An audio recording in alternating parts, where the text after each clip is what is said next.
E aí pessoal, beleza? Bem-vindo a mais um vídeo do canal Vascaínos por Amor. Vocês estão vendo que eu estou num ambiente diferente da onde eu costumo gravar, né? Quem puder deixar o like, compartilhar, se inscrever no canal. Rapaziada, eu ia gravar o vídeo ontem, não deu. E estou gravando hoje. É claro que já passou aquele momento do final do jogo, onde está todo mundo em êxtase, todo mundo super eufórico, todo mundo muito animado. E é claro que é assim que eu permaneço, depois de uma vitória de ontem, contra um clube que vem se criando uma rivalidade desde da subida na bola do Soteldo, né? Lá naquele jogo na Vila Belmiro que o Vasco perdeu de 4-2. E depois aquela declaração infeliz do presidente do Santos, do presidente Marcelo Teixeira. Dá para entender agora o motivo da declaração dele, a torcida do Santos pedindo a renúncia dele, o impeachment, que é um cara que tem atrapalhado o dia a dia do Santos. É claro que tem uma galera que defende, mas a grande maioria da torcida do Santos já vem pedindo. Eu acompanho alguns canais, o Vanderlei Correia, do Aqui Se Fala de Santos, o Frederico, alguns outros canais aí que eu tenho, que eu vejo. A gente que tem canal precisa sempre olhar também os outros canais que estão fazendo sucesso para poder a gente também se basear nos canais que são legais. E todo mundo reclamando do presidente Marcelo Teixeira.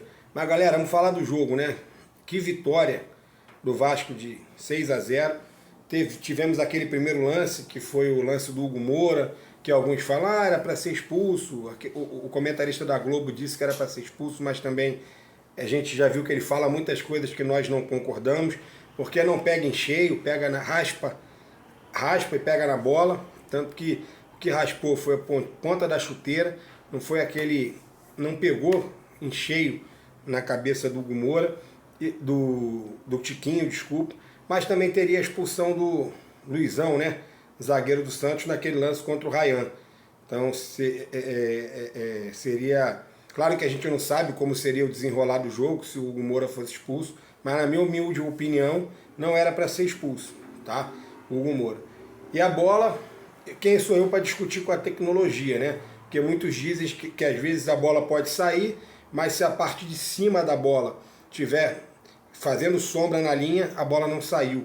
Então é um lance interpretativo, mas eu acho que é um lance... O Santos teve as chances no início, até os 10, 15 minutos, depois o Vasco tomou conta do jogo. No segundo tempo era normal que o Santos viesse para cima, aquela bola na trave.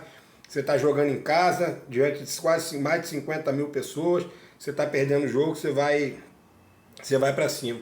O Vasco teve maturidade, teve frieza para matar o jogo no momento certo. Que golaço do DVD, Coutinho.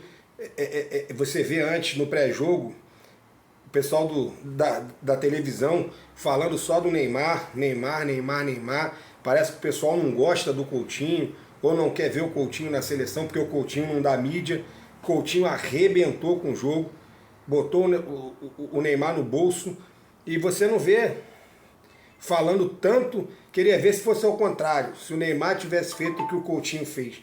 2 gols, jogando bem, distribuindo o jogo, puxando contra-ataque inteiro.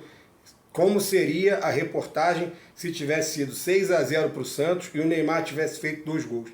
Mas isso aí é papo para outro momento. O que importa é o excelente jogo que o Vasco fez, Piton cruzando bem, Ryan muito bem, o David jogando um pouquinho mal no primeiro tempo depois do gol. Eu acho que depois dos 20 minutos, 30 minutos ele se achou em campo. O Nuno jogou bem, a dupla de zaga jogou bem. Jair, uma pena que o Jair tomou o 3º cartão. O Jair fez um partidaço contra o Juventude, mas é bom também que, com todo respeito ao Juventude, mas é bom que ele está livre, está liberado para jogar contra o Corinthians, que vai ser um jogo muito duro em São Januário. O Pedrinho podia levar até o jogo lá para o Morumbi, entendeu? Porque a gente ganhou do São Paulo, ganhamos do Santos, pode levar o jogo contra o Corinthians para o Morumbi também. De repente a gente consegue vencer. É claro que é brincadeira, né, galera? Mas o Morumbi é um lindo estádio, um lindo gramado.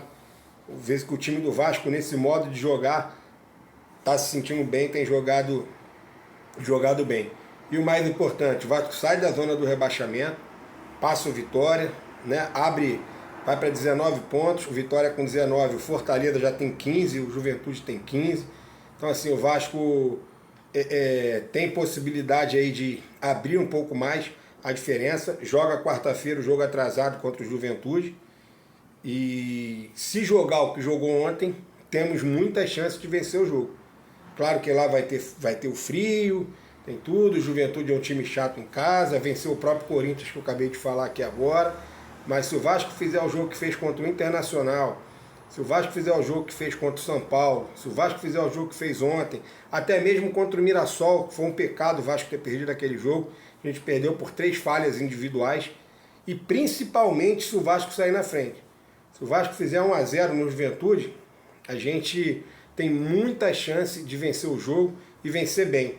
Agora, fica uma dúvida no ar. Pablo Verratti, o que vocês pensam? Volta? Não volta? Queria que vocês comentassem aí, galera. Na minha opinião, podia dar uma descansada no Verratti, ver como o time ia se portar contra o Juventude, fora de casa, que o time precisa de velocidade, precisa produzir. E aí contra o Corinthians, voltaria com ele, né? Porque é um jogo em São Januário, um jogo onde o Vasco vai ter mais posse de bola, um jogo onde o Vasco tende a pressionar. O Corinthians vem com muitos desfalques, o Depay, o Yuri Alberto, Carrídio, muita gente aí não vai jogar contra o Vasco, todos lesionados. Se tem mais alguém, eu não me lembro, mas esses são os jogadores de destaque. O Garro não vem num bom momento. Então assim, Rodrigo, claro que eu não sei nada de futebol em relação ao Diniz, a gente aqui é torcedor, a gente bate papo, mas eu manteria o mesmo time que jogou ontem. Até por moral, né? Os caras ganharam de 6-0, todo mundo correndo no último gol, o time se abraçando como parecia que tivesse sido o primeiro gol. O time jogando com seriedade, com respeito, indo para cima, fazendo gol, vertical. No momento, o Diniz ontem fez legal, mexeu, botou o Léo Jacó, botou o GB, botou os meninos para jogar. Isso é muito importante para dar confiança, principalmente no momento de um jogo desse. Mas é isso aí, galera. Acho que a gente tem que estar muito feliz pelo resultado, curtir o momento. O Vitória tem um jogo muito difícil na próxima rodada contra o nosso rival no Maracanã. Tendência aqui é que não vença. Então assim, o principal... E o Vasco joga com o Corinthians em São Januário. E temos esse jogo aí bônus contra o Juventude. Bônus que eu digo, é um jogo a mais, onde ninguém joga, só o Vasco e o Juventude. Então é não deixar o Juventude vencer para encostar na gente, chegar ali a 18 pontos. É vencer o jogo e aí realmente passar o Santos, já passa o Corinthians. O Vasco fica numa posição um pouco melhor e joga a pressão para o Corinthians, para o jogo contra a gente aqui. Porque se o Vasco vence quarta-feira, vai chegar a 22 pontos. Passa o Santos e passa o Corinthians. Por Santos pelo número de pontos e o Corinthians pelo número de vitórias. E aí o Vasco entra no domingo com uma cabeça bem mais tranquila, com certeza estádio cheio, para a gente, se Deus quiser, também vencer do Corinthians e começar aí com 3 vitórias seguidas, que seria excelente para a caminhada do Vasco. Galera, um abraço, saudações, quem puder se inscreve aí, compartilha.